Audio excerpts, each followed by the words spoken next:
desde esta perspectiva teórica de las actividades rutinarias, el protector más importante para prevenir es el propio usuario, porque el eficaz protector voy a ser yo en la interacción con el ciberespacio. Bien. Y por supuesto, bueno, que hay algunas notaciones, por supuesto, del espacio físico, ¿no? Que ya les venía indicando, pero bueno, cómo cambia el espacio físico en materia de circulación, en materia de distancia, en materia de interacción, que es un poco lo que ya les venía conversando, ¿no? Entonces, esto hace efectivamente que los propios perfiles de cibercriminalidad, por supuesto que varían muchísimo en distintos escenarios, ¿no? Hoy en día es complejo hablar de perfiles en términos generalizados, ¿no? Decir, no, bueno, el delincuente informático es una persona de mediano o de 30, 40 años que probablemente tenga una profesión, probablemente son masculinos. Es difícil llegarlo por la heterogeneidad, digamos, de todo lo que implica el ciberespacio y, como les digo, todo lo que implica también las propias formas de hacer estas interacciones, ¿no? Entonces, está complejo, está complejo. Y también en la propia investigación criminal, poder llegar efectivamente al nombre y apellido de quien hace, ¿no? Que comete un delito. Pero se hace, ¿no? Por ejemplo,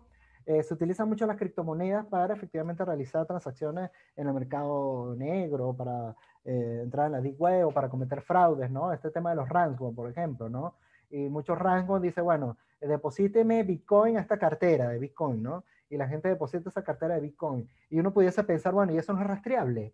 O sea, yo no puedo saber dónde, si yo estoy dando de Bitcoin a esta dirección, esa dirección no me puede llevar a alguien, ¿no? Es complejo. Efectivamente, la tecnología de blockchain hace que todas las transacciones de criptomonedas efectivamente sean absolutamente públicas. Es decir, se sabe, digamos, si yo agarro una dirección de wallet, ¿no? O de cartera digital, donde se están depositando unas Bitcoin, y yo puedo efectivamente entrar a blockchain de Bitcoin y ver todas las transacciones que se están haciendo de forma absolutamente clara y transparente. Y podemos identificar que efectivamente en esa transacción de Bitcoin está entrando mucha cantidad de Bitcoin, por ejemplo. El problema es ponerle nombre y apellido y DNI o cédula al dueño de esa cartera, ¿no? Porque muchas carteras se pueden abrir de forma anónima, ¿no? Quienes están metidos en el tema de las criptomonedas saben que hay una gran cantidad de wallet que única y exclusivamente con instalarlo en mi teléfono, ya al instalar el programa me da una dirección de wallet y que yo efectivamente puedo hacer transacciones de Bitcoin y no estoy identificado. Pero bueno, hay formas de hacerlo, investigación de inteligencia, digamos, utilizando software de rastreo en todas las redes, donde esa misma dirección de wallet se puede, digamos, ubicar en clúster y efectivamente se puede decir, ah, bueno, y eventualmente alguien va a publicar en un foro, ah, miren, este es mi wallet de criptomoneda, pásame, esta es la mía, ¿no? Y posiblemente ese análisis de inteligencia en toda la red puede ubicar en foros donde efectivamente alguien dijo, mira, esta es mi cartera, y si esa cartera es la que estamos investigando, ya tenemos a alguien. Es decir, se puede, hay formas, lo que pasa es que hay que ser muy creativos en materia investigativa en el ciberespacio, ya hay muchos protocolos que se están haciendo, ya hay muchos peritos, muchas unidades especializadas en ciberdelito que están utilizando técnicas interesantes para llegar a identificar, pero aún así, fíjense los retos que dan todo el escenario del ciberespacio y aún así el análisis de comportamiento específicamente que nos interesa en esta charla, ¿no? Además de que yo les quiero traer una reflexión mucho más sociológica, antropológica, para entender también el mundo cyborg, el mundo del ciberespacio, desde una perspectiva mucho más amplia. Señores, señoras, todas, todes, los que estamos en este escenario, estamos efectivamente ante un cambio significativo cualitativo en el uso de las tecnologías, en el uso de las TIC, en el uso incluso del Internet de las cosas, ¿no? Hoy en día ya tenemos robots que limpian la casa y que aspiran, tenemos maquinaria que está conectada a la nevera con Bluetooth en la red del espacio, donde efectivamente me puede llegar en una aplicación de decir, mira, falta leche, no hay suficiente agua, o hay conexión efectivamente en los Smart TV, donde se puede acceder y decir, mira, a esta persona le gusta el Real Madrid porque el Smart TV podemos agarrar metadatos. Es decir, estamos todos tan interconectados con la tecnología que hay un término que engloba todo esto que se llama el cyborg o el cyborg.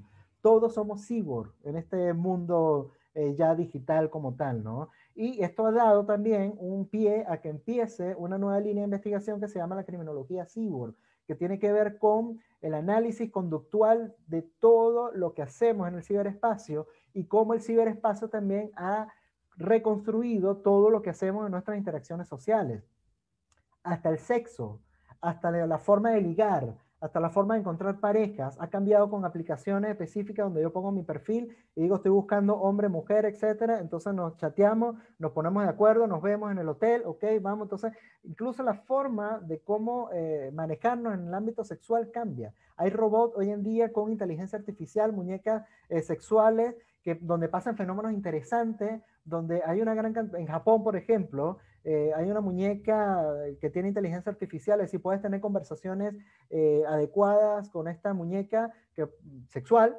además, es decir, tamaño real, etcétera, y entre más converse con ella, más aprende por la forma como está constituida su inteligencia artificial, y resulta que muchas personas mayores, hombres, están comprando estas muñecas no necesariamente para satisfacer, digamos, el ejercicio de la función sexual, sino para tener compañía. Entonces, fíjense cómo el cyborg, el robot, ya está haciendo, es decir, estamos ante un mundo que ya está, además, la inteligencia artificial está en todos lados, se está utilizando, se utiliza en el sistema de justicia, en muchos países, se utiliza en la forma de cómo interactuamos con las redes, se utiliza en los propios teléfonos, tenemos inteligencia artificial, no nos damos cuenta, en Cinde, cuando hablamos con Google, le decimos, mira, llamar a, estamos interactuando con inteligencia artificial muy poderosa, muy potente y muy interesante además. Entonces, esto hace que efectivamente nos manejemos o pensemos el mundo del ciberdelito, el ciberespacio, desde una perspectiva mucho mayor, ¿no? Estamos interconectados, ¿no? Tenemos relojes que en una nube suben nuestro ritmo cardíaco, nuestra música, que además está conectado con el teléfono, que está conectado con el WhatsApp. Es decir, estamos interconectados con la tecnología en forma permanente, ¿no?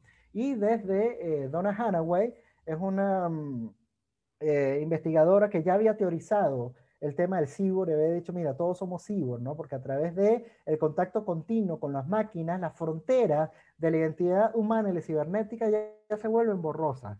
Por supuesto que Donna Haraway escribe desde un contexto, desde un feminismo bien interesante, porque está pensando en una construcción social diferente para de alguna manera explicar cómo se están borrando el tema de los binomios, ¿no? Macho, hembra, hombre, mujer, espacio, persona, etcétera, y cómo eso se interactúa y de alguna manera se convierte en que todos somos otra cosa, ¿no? Una cosa muy genérica que es este pensamiento cyborg, donde efectivamente ya estamos de alguna manera, somos trans personales, somos trans espaciales, somos trans trans temporales, en una masa, digamos, cibernética donde ya estamos imbricados, ya estamos allí, ¿no? Hay que tener un poco de conciencia con eso, ¿no? Y además las formas de cómo se manifiesta el ciberdelito en esta interacción constante.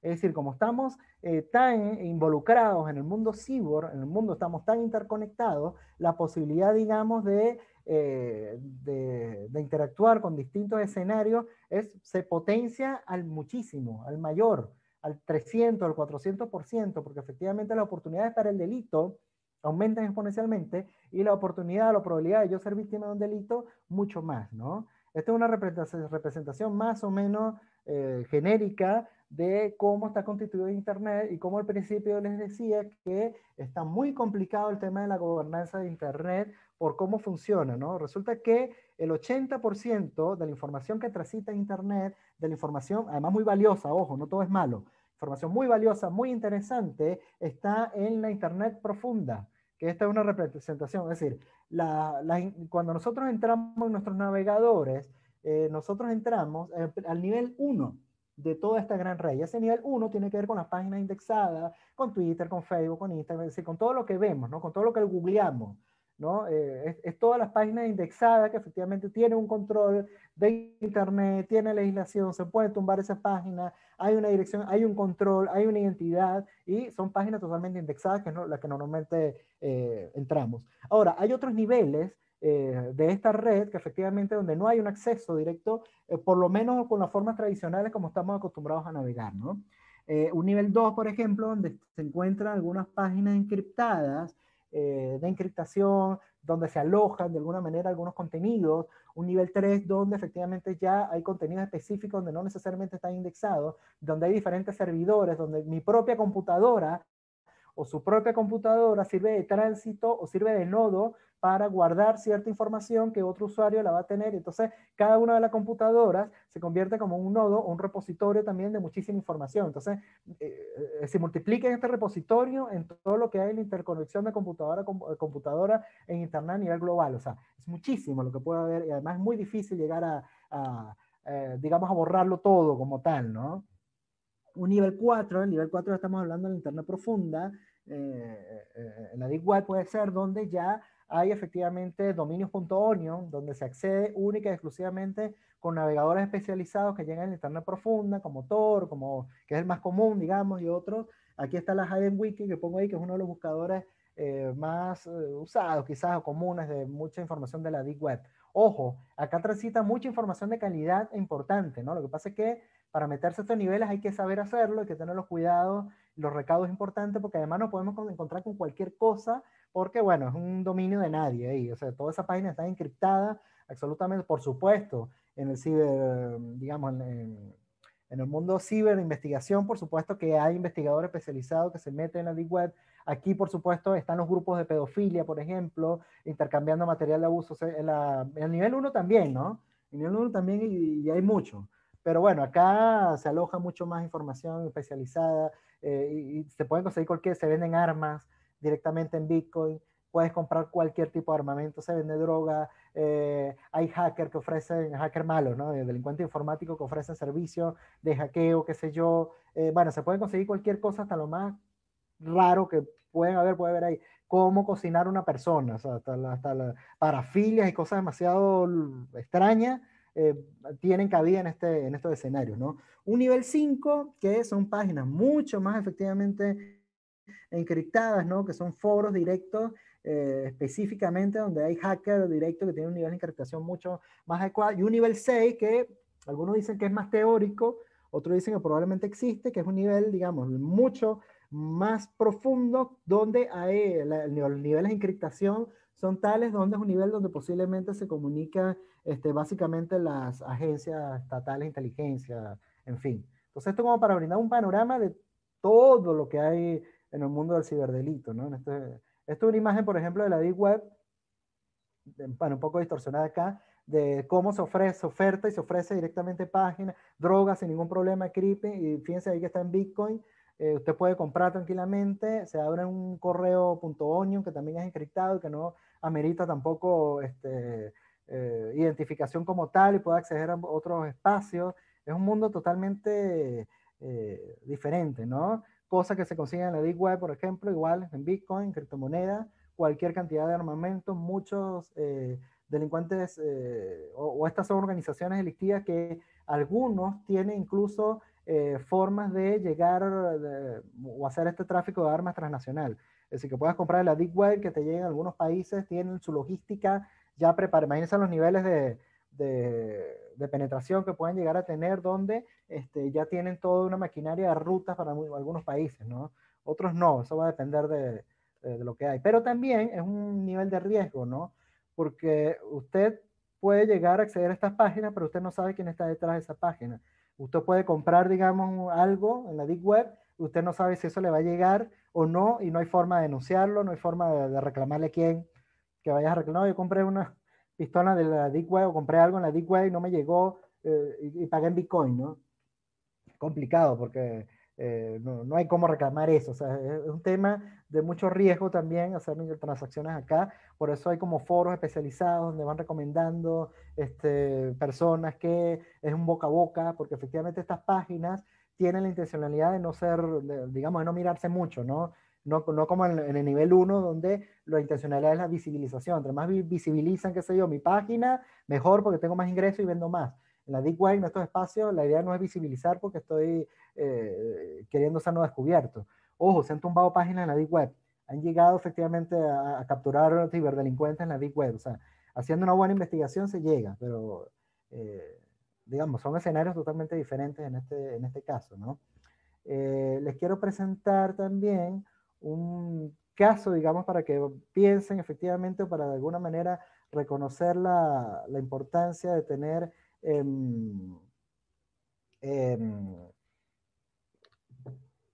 digamos, los nuevos escenarios de delito, ¿no? Este caso me parece particularmente interesante porque uno de los primeros asesinatos que sucedió en Rusia, es decir, un sicariato que se generó, que se creó, que se contactó a través de la Deep Web. todo directamente, ¿no? Y esto como uno de los primeros que sale registrado, que la investigación dio que todo fue por la Deep Web, ¿no? Y da de alguna manera una idea de la importancia de todo esto, ¿no? Asesinan a esta investigadora de un rango de policía rusa, ¿no? Cerca de su casa, a las afueras de Moscú. Esto fue al final del 2018. Ella había trabajado para la agencia policial más o menos en los principios de los 90 y había investigado muchísimos casos relacionados con tráfico de drogas, con delitos económicos, con fraude. Se tenía una gran carrera investigativa en este escenario, y en un chat de la Deep Web alguien dice, mira, necesito trabajo, necesito chamba, empiezan en algunos grupos a decir, bueno, ¿cómo podemos hacer? Alguien dice, mira, yo tengo un trabajo para ti, todo por la Deep Web, y contactan a un adolescente, no, creo que fue un joven específicamente, y le plantean la posibilidad de realizar este acto como tal con una paga en Bitcoin, en criptomonedas, y le dan todos los detalles de lo que tiene que hacer y todo lo que había que hacer, ¿no? Se interesa esta persona, se van contactando, entonces, bueno, 5 meses después, las autoridades anuncian que habían arrestado a 2 personas, ¿no? En relación con el asesinato. Un estudiante de medicina de 19 años, fíjense esto, estudiante de medicina de 19 años y otro joven de 17 años, ¿no? Este joven de estudiante de medicina lo capta y dice, mira, yo lo hago, y se busca al otro de 17 para que ejecute, ¿no? Entonces, este cobra una cantidad importante y le da un porcentaje al otro que ejecuta. Pero por supuesto los dos están vinculados. Viajan específicamente, ellos no estaban en Moscú, efectivamente a Moscú, llegan a un escenario, ya tenían indicaciones de dónde estaba un arma. Fue un arma incluso que fue modificada para disparar una bala, porque era un arma, digamos, que no estaba modificada para él, no era un arma de fuego original, sino fue modificada para disparar armamento, que estaba en un buzón, ellos lo retiran, es decir, se dan cuenta efectivamente que la cosa es en serio y ejecutan la acción como tal. Luego, por supuesto, eso hizo que todos los servicios de inteligencia rusos se abocaran al estudio y a la investigación de este caso, además por lo contingente, por lo impronta, digamos, de la víctima, y efectivamente llega entonces al actor intelectual del crimen, que es un hacker conocido como Yaroslav, que fue arrestado en Georgia y bueno, está esperando, creo que ya fue extraditado, de hecho, a Rusia. Pero fue toda una investigación importantísima que se realizó por el caso, ¿no? Ahora, lo importante de todo esto es que estos perfiles, este señor, no tenía absolutamente ningún antecedente penal, no tenía absolutamente ninguna referencia significativa que hubiese significado una sospecha inminente de que iba a cometer algún acto como tal. Esto lo que hace, y lo que hemos hablado mucho en psicología criminal, en criminología, que efectivamente cualquiera de nosotros puede ser perfectamente autor de cualquier hecho delictivo, simplemente falta que en tiempo y en espacio las motivaciones y de alguna manera los objetos, las víctimas apropiadas pudiesen cruzarse y que tengamos una valoración moral, digamos, un poco diferente del propio hecho y pudiésemos estar motivados a cometer un hecho como tal, ¿no? Esto es muy significativo porque plantea escenarios bastante interesantes y bastante disruptivos al momento de analizar, digamos, todo lo que tiene que ver con la conducta criminal en el ciberespacio como tal, ¿no?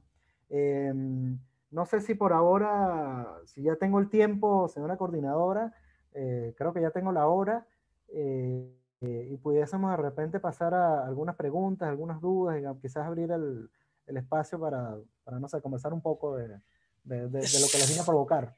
Sí, Carlos, porque mira que hay preguntas de preguntas, Carlos, muy interesantes. Me quedé Y con las yo, ganas de preguntarle a Sol todo lo que dejaron en el chat porque son muchas y quedé corta con Sol. Pero bueno, la vamos a tener en otras oportunidades. Ustedes pueden irse o preguntar a sus administradores por los diplomados que tenemos nosotros, donde participa Sol Meléndez, donde participa Carlos Avendaño, donde próximamente vamos a tener también a Nailé. Así es que consulten todo lo que ustedes quieran. Por ahora vamos con Carlos, que la ponencia ha estado extraordinaria. Me encanta porque cuando hay muchas preguntas, eso quiere decir de que han estado bien interesados en la... Te cuento que yo fui víctima de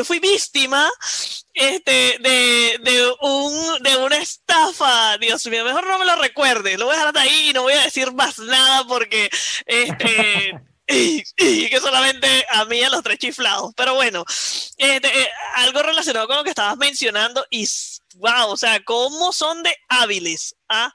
Y bueno, y uno que cae redondito. Sí. Pero es bueno aprender de todo esto. Vamos a comenzar con Lu Moreno, que ya también es participante y es embajadora de CCF Acacia.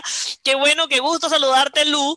Y nos pregunta, ¿qué tipos de perfiles criminales existen?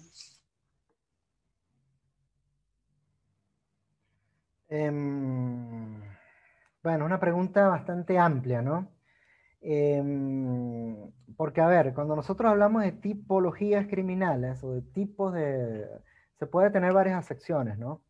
En materia criminológica, cuando hablamos de perfiles criminales, tendemos a quizás categorizar o describir algún modus operandi o algunas características que engloban alguna actividad delictiva y que puede ser susceptible de análisis y de alguna manera nos ayuda a analizar algunos escenarios con estas características generales, ¿no? Entonces podemos hablar de repente del perfil del homicida, que es diferente al perfil del agresor sexual, que es diferente al perfil del pederasta, que el groomer. Entonces, esto simplemente es un ejercicio quizás teórico, organizativo para nosotros tener una forma de comprensión de la motivación delictiva y quizás cómo de alguna manera abordarlo, ¿no? Lo que quiero decir es que pueden existir tantos tipos de perfiles criminales como modalidades o tipos delictivos pudiésemos de alguna manera analizar. Esto amplía, se reduce dependiendo de la línea investigativa que tengamos o cómo de alguna manera nos interesa agrupar todo este tipo de características para un fin determinado, ¿no?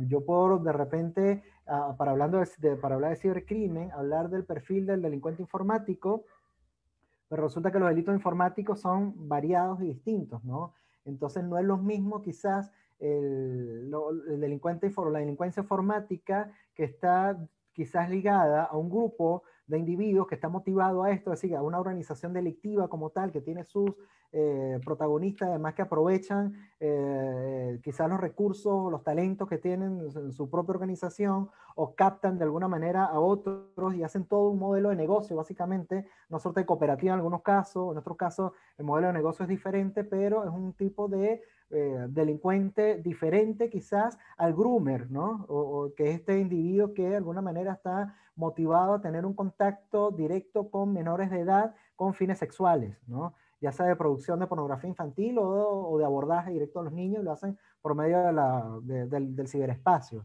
Entonces, los perfiles en líneas generales van a variar desde esa mirada y lo que se tiende a hacer, se tiende a analizar, es agruparlos de forma lógica de acuerdo a la tipología delictiva, el modus operandi que nos interesa analizar. Por eso van a ser varios, es decir, ¿cuántos tipos de perfiles hay? Bueno, depende del contexto, qué tipo de delitos vamos a analizar, ¿no? Y en qué escenario. Entonces vamos a tener varios probablemente. Hay también tipologías que nosotros hacemos de repente, mira, delitos contra las personas o delitos contra la propiedad. Entonces categorizamos quizás en forma de clúster, digamos, para el análisis a personas que están motivados a cometer delitos en contra de las personas, es decir, delitos de violencia, de homicidio, de agresión sexual o delitos contra la propiedad, ¿no? El robo, el hurto, o delitos económicos. Entonces, que tienen características diferentes porque sus motivaciones son distintas. Entonces, ahí hablamos de perfiles distintos. Entonces, por eso es amplio en ese escenario y no me es posible decir, no, bueno, hay 5 tipos, hay 6 tipos, porque además, en el mundo del cibercrimen, estamos ante un escenario que es totalmente novedoso en todo sentido. Es decir, están apareciendo comportamientos problemáticos en el ciberespacio que algunos no tienen un nombre como tal de delito porque forman parte del mundo nuevo del cyber, ¿no? Del ciber. Otros delitos son básicamente los mismos que se cometen en la vida cotidiana, simplemente que se utiliza el Internet como intermediador. Por ejemplo, la estafa, el fraude, ¿no? Son delitos que ya sabemos cuál es el motivo, etcétera, pero en el ciberespacio lo que se hace es que se utiliza el Internet para defraudar o para cometer este tipo de actos, ¿no? Entonces, Y hay otros delitos puros, como por ejemplo la creación de phishing directamente, bueno, phishing no tanto, de repente el ransomware o los virus de computador informático específicos que se lanzan, ¿no? Eso no tiene un homónimo, como un homónimo quizás en conducta en el mundo físico como si la estafa. Entonces, esto Miró Linares le llama delitos puros o ciberdelitos puros, que única y exclusivamente aparecieron con el ciberespacio y tienen una intencionalidad allí. Entonces, va a variar en ese escenario. No sé si Carlos. contesté. Ajá. Sí, contestaste y te alargaste. Entonces, Ah, vamos a hacerlas así cortitas para ver si yo logro ok, preguntarte lo más que perdón. puedo. Ahora les quiero decir algo porque estaba viendo que las láminas, estaban escribiendo que las láminas se ven un poquito distorsionadas. Pues sí, estaba verificando eso y sí vi que las láminas, las letras no se ven bien, pero vuelvo y repito, trataremos, mira, esa sí se ve perfecta, pero hubo una que no se veía bien, Carlos, pero vamos a tratar de que Carlos nos haga un resumen y nos puede enviar un resumen de sus Claro. láminas. Recuerden que ustedes tendrán esta información grabada y se les hará llegar a través de su administrador de grupo. Eso recuérdenlo siempre, ténganlo presente. No es de inmediato porque solamente hoy hay una cantidad bastante alta de participantes y entonces queremos que se les haga llegar. Pero vamos con calmita. Habla al respecto. Buenas noches, trabajo en esa temática de mi país, Bolivia. Existe mucho delito en pornografía. En caso que estas redes sean identificados en países fuera de donde están las víctimas, ¿cuál es el procedimiento? Y si conoce algún programa para evitar ser víctima de trata o pornografía, nos pregunta Trata la Paz.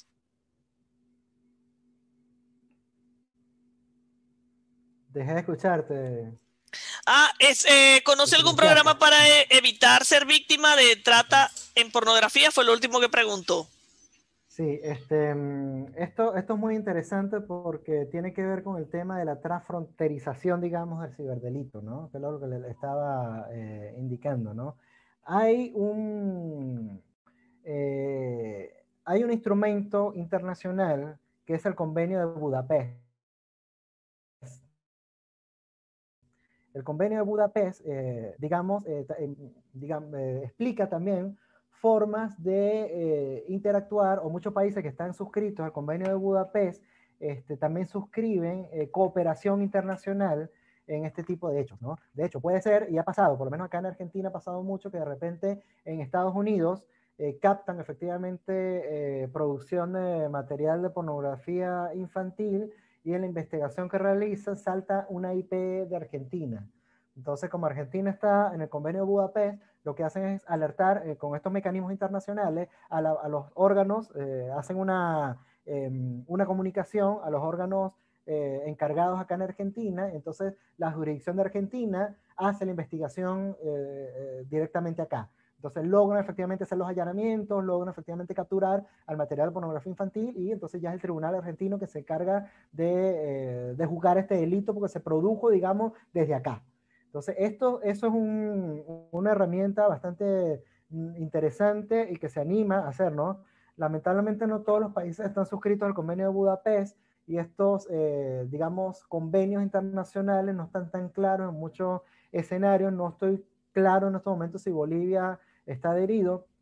Hay otros países, por ejemplo, como México, que no adhirió al convenio de Budapest, pero tiene leyes especiales en cibercrimen que permite la cooperación internacional. Entonces, hay formas de hacerlo, pero la vía en este escenario principalmente es la cooperación internacional, efectivamente, de los órganos encargados del aparato de justicia penal, policial, investigativo, para efectivamente desestructurar esto en toda la transfronterización que implica delitos como estos.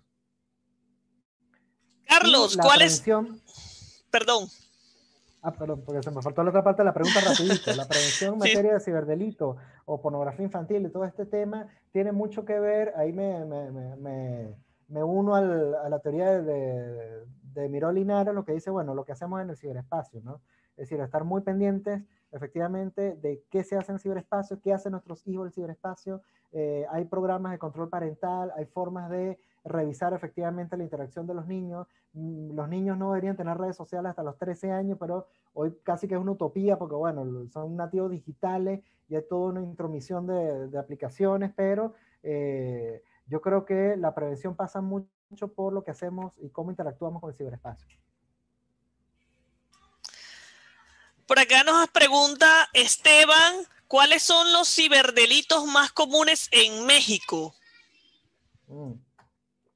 Bueno, casualmente estamos trabajando con una diplomatura también de delitos informáticos. Bueno, estoy ayudando en México y eso varía mucho en líneas generales en el mundo como tal, ¿no?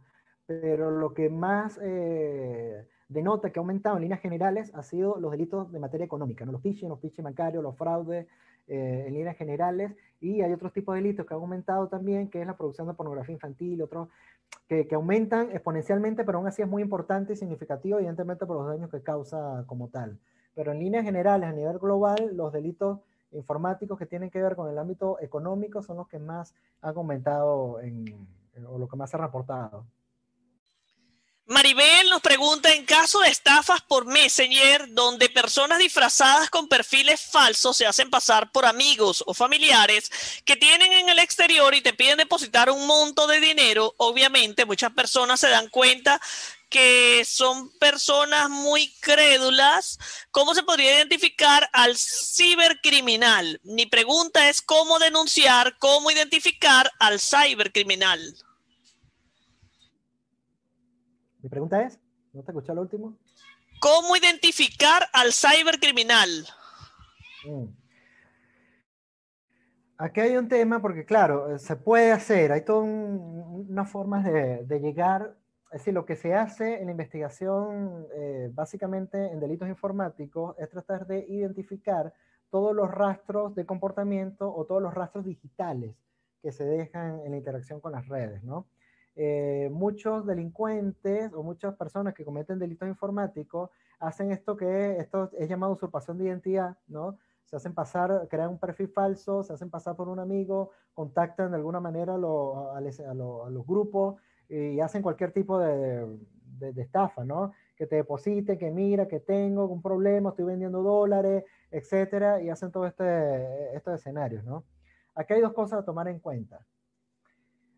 Facebook y muchas redes sociales, a mi modo de ver, funcionan como organizaciones casi que anárquicas, son totalmente anarquistas. ¿En qué sentido? En que muchas veces son supraestados, ¿no? Es decir, si yo hago una denuncia acá en Argentina, por ejemplo, la justicia puede llegar y decirle, mira, Facebook, hay un perfil que está cometiendo tal hecho, hay una denuncia, necesito que me dé los datos de este perfil y también tengo la identidad, el ID del Facebook, etcétera, etcétera. Si Facebook quiere, da la información. Si se le da y está de buenas, te da la información. Habiendo un dictamen judicial de Argentina, porque la justicia argentina no manda sobre Facebook, ¿me explico? Entonces, hay un escenario aquí bastante importante en materia de delitos informáticos que hay que tomar en cuenta a la hora de realizar denuncias, que está, digamos, en la propia interacción con este tipo de... ¿Te congelaste tú o yo? ¿Me ven todos? Veo congelada la coordinadora y no sé si la perdimos a ellos, me perdí a mí. Escríbame si me ven. Te estamos ¿Me viendo, solamente escuchan? que fui yo la que me quedé Ah, quietecita, pero te perfecto. estoy escuchando. Ah, dije, capaz que fui yo. Bueno, entonces, eso es, ¿no? Lo otro que hay que hacer, Facebook tiene forma efectivamente de denunciar perfiles, ¿no? Específicamente en sus formas de accionar, pero bueno, ya queda en manos de los investigadores y de la justicia efectivamente identificar quién está detrás de ese perfil. Si se puede identificar, sí se puede identificar. Hay toda una metodología de acciones de judiciales que pueden llegar efectivamente incluso a identificar una dirección IP. Recuerda que la dirección IP, la dirección pública de IP, puede llegar a tener una localización, una dirección específica y, digamos, las empresas que otorgan Internet, esas direcciones IP públicas, se puede identificar qué empresa la está dando y se puede llegar a la empresa y decirme, mira, ¿quién es este usuario? Y la empresa puede decir, ese usuario es fulanito de tal. Y se puede llegar a hacer un allanamiento específicamente a la casa donde está esa dirección IP y otros elementos para determinar, porque también puede decir, bueno, pero ¿quién está detrás de esa computadora, no? Yo puedo llegar a la dirección IP y todavía hay escenarios de dificultad, por ejemplo, en los cibercafés que todavía existen, ¿no? Si es un espacio público, un cibercafé, y llegan y cometen el delito del cibercafé, entonces, ¿cómo sea? Ahí es otro tema, ¿no? Hay cibercafés que tienen cámaras de vigilancia y yo puedo decir, mira, ¿quién se conectó a esta hora? Que a esta hora fue que se cometió el delito, dime quién se conectó y se puede tratar de individualizar, otros no son tan rigurosos. Es complicado, va a depender, pero de que se puede llegar a identificar, se puede llegar a identificar, digamos. Bueno, ya sé por lo menos que sirvo como maniquí, porque te engañé, Carlos. Guillermo Me Zambrano. sacaste ahí, sería yo, perdí. Guillermo Zambrano pregunta, ¿los trolls que emiten injurias a través de perfiles falsos, cuán difícil de detectar sus verdaderas identidades a fin que sean sancionados con lo que determinan las leyes de cada país? Desde Ecuador, Guillermo Zambrano, espero su respuesta a mi pregunta de los trolls. Claro que sí, Guillermo, un placer, además de que ya eres embajador nuestro también. Y es un tema, ¿no? Porque habría que ver en qué modalidad delictiva se va a marcar eso y si existe esa modalidad delictiva en algún país. Decir, bueno, que hay un troll que está injuriando, ¿qué es eso, no? Entra dentro de qué modalidad, ¿no? Y lo otro es, ¿se puede llegar a identificar? Sí se puede llegar a identificar, por ahí entramos otra vez en un escenario porque tiene que haber una interacción muchas veces con la red social donde se está manifestando este tipo de comportamiento. Por ejemplo, Twitter, ¿no? O sea, Twitter no tiene una dirección IP por cada Twitter. Lo que se puede identificar es un usuario. Y ese usuario puede llegar a Twitter a dar una información específica de las características del IP, de la conexión, etcétera, de un usuario. Pero tiene que haber un procedimiento judicial antes para que efectivamente Twitter de repente puede darle a la justicia y decir, mira, hay una orden judicial que necesitamos información porque hay una investigación y que dé la información específica y eso es complicado. Además que con el trolls hay un fenómeno acá muy interesante, que es un fenómeno acá de la posmodernidad y de la posverdad, que tiene que ver con la fake news y con todos estos aparatos, digamos, de montaje de información absolutamente falsa, además que es intencionada, además hay grupos y aparatos especializados para grupos de trolls, especializados para, e incluso tenemos bots, es decir, programas específicos que realizan este tipo de actividades de forma constante 24 horas y hay bots que se instalan específicamente y que controlan ciertas redes sociales. Entonces hay todo un aparataje también digamos, de configuraciones y de formas de realizar muchas de estas acciones que tiene su complejidad realmente en la identificación y además en la interacción, ¿no? Pero además yo pienso que lo difícil es que las legislaciones están muy por detrás, lamentablemente, de las interacciones que se están dando en el ciberespacio, ¿no? En este caso, los troles tienen esa falencia en muchísimos países, ¿no? Muchísimos países no hay digamos, no hay una figura jurídica que agarre el tema del troll, específicamente de la fake news, bueno, puede entrar dentro de la injuria, dentro, qué sé yo, de los delitos encargados pero unidades especializadas y que eso entra dentro del delito y que se vaya a investigar específico, va a depender de muchos países, pero forma parte de la falencia que tenemos, ¿no? Excelente, Y en la Carlos. que hay que Esperanza. trabajar, por supuesto. Esperanza nos pregunta, ¿se puede tener más de un tipo de perfil criminológico? Cortica, Carlos, cortica, por favor. Mira, normalmente, si te refieres a la técnica del perfil criminal, normalmente se hace una perfilación de acuerdo a la investigación que indiqué al inicio, ¿no? Cuando se analiza el modus operandi, cuando se analiza la victimología, cuando se analiza la escena, la forma de actuar, normalmente lo ideal es que efectivamente se decida por un perfil criminal que ayuda a los investigadores ¿no? Y en un acto como tal, pudiésemos pensar en perfiles criminales que pueden ser amplios, ¿no? Que pueden decir, mira, hay características pero de ciertas características o ciertos elementos teóricos, eso va a depender del caso como tal. Pero no pienso que se puedan haber varios perfiles para un mismo caso. No es lo que se estila. Bueno, yo quisiera de verdad contestar todas las preguntas, Carlos, pero no te imaginas de cuántas van saliendo. Dios mío, yo no sé qué hacer. Mira, Carlos, voy a preguntarte la última que me parece muy interesante y es de Minerva, que nos dice qué medidas se pueden tomar para protegernos del cibercrimen, y con esto finalizamos por el día de hoy contigo, Carlos. Excelente pregunta, además. Primero, tenemos que tener una cultura importante de la seguridad en Internet, ¿no? Es decir, tenemos que estar conscientes de que todos somos vulnerables y todos podemos ser de alguna manera susceptibles de delitos informáticos, ¿no? Primero, estar muy atentos a mucha información que llega en correos, por ejemplo. Los phishing son muy comunes.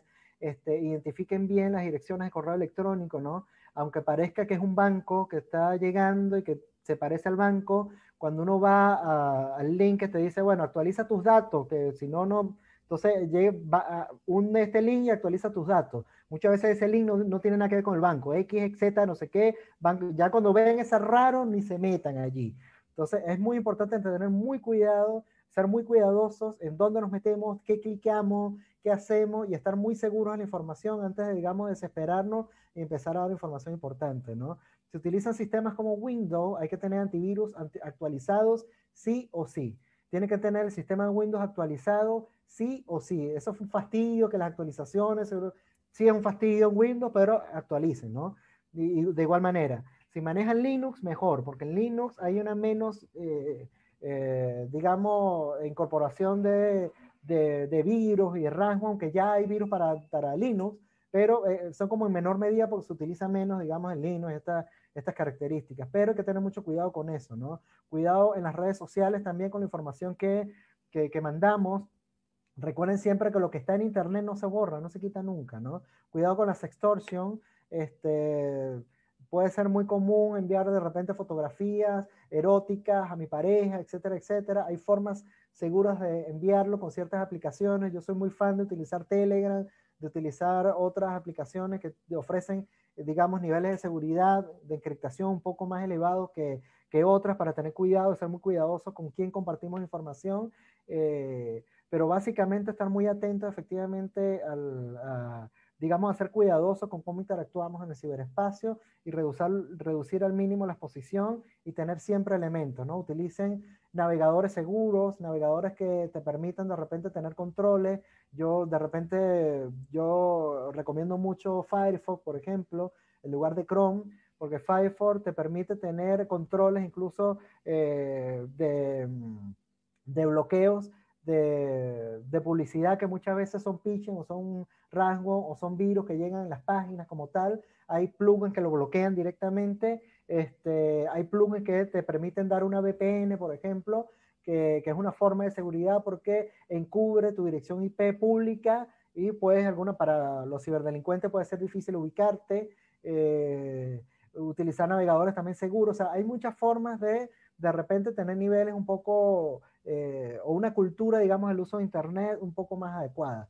Eso no nos va a proteger del todo, pero por lo menos va a dar unos niveles quizás de dificultad que puede hacer que muchos delincuentes informáticos desistan de repente de muchos ataques, ¿no? Hoy en día es fácil relativamente mandar virus, con saber qué sistema utiliza, con saber qué vulnerabilidad tiene tu sistema, qué año utiliza, etcétera, se pueden enviar virus específicos o buscar vulnerabilidades en los sistemas. Entonces, estar actualizados. Wow, Carlos, con esas recomendaciones quedo súper enamorada de este tema, Carlos, verdaderamente. Y sabes qué quisiera, y estoy segura que así como yo, todos los están pensando y seguramente me van a apoyar, pero quisiéramos esas recomendaciones por escrito y yo me encargo de enviárselas a ellos por los grupos de WhatsApp, porque está muy, muy interesante. Es más, me quedo así, ¿sabes? Asombrada porque de verdad es mucha información que uno desconoce y por eso se le hace tan fácil a uno caer redondito con las redes. Entonces, de verdad que sí nos gustaría que por favor me las escribieras y en lo que puedas, pues un resumen, no, me las escribas, me las envías por WhatsApp, yo me encargo de enviárselas a ellos y es más, nosotros le hacemos tipo flyer a nombre de Carlos Avendaño para que las tengan porque está muy interesante. ¿Verdad que la pregunta que hizo Minerva fue muy apropiada en este momento? Carlos, nos despedimos, nos vemos mañana con el favor de Dios, esperamos tenerte de vuelta con nosotros a la misma hora y por el mismo canal. Carlos. Por supuesto que sí. Así es, muchísimas gracias Carlos por estar nuevamente con nosotros. No te vayas, simplemente para que escuches todas las bendiciones y los agradecimientos que te han enviado, además de todas las preguntas que quedaron sin responder, que lamentamos que no se puedan hacer, pero es que el tiempo lo amerita. Además, ya vamos a regresar con Sol Meléndez y más sorpresas para ustedes. Nos preguntan desde Ecuador, nos preguntan desde México, por acá otra de Ecuador, incitar al COGEP. Bueno, por ahí van algunas preguntas que quizás las tome. ¿Qué es esto? No, eso no. Buenas noches desde Colombia, felicidades por tu ponencia, Carlos. Hay otras preguntas, ¿qué otra cosa? Interesantes recomendaciones, sería bueno, muchas gracias por todo. Les vamos a enviar esas recomendaciones que acaba de dar nuestro ponente, Carlos Avendaño. Por acá, ¿quién más nos dice? Bueno, hasta ahí, mira, es que son demasiadas, Carlos. Licenciado Alejandro, ¿usted considera que todos los criminales tienen una firma en particular? De eso ya ha conversado con nosotros la licenciada Sol también. Tenemos que dejar ir a descansar a Carlos Avendaño, que ha tenido un día bastante fuerte, porque no crean que solamente es el Congreso, es todas las actividades y el permiso que él nos da, el honor que él nos hace por compartir un ratito con nosotros, al igual que Sol, al igual que Naire. Así que vamos a un breve descanso de 10 minutos para regresar con Sol Meléndez y así finalizamos el día de hoy en el Congreso Internacional de Psicología Criminal.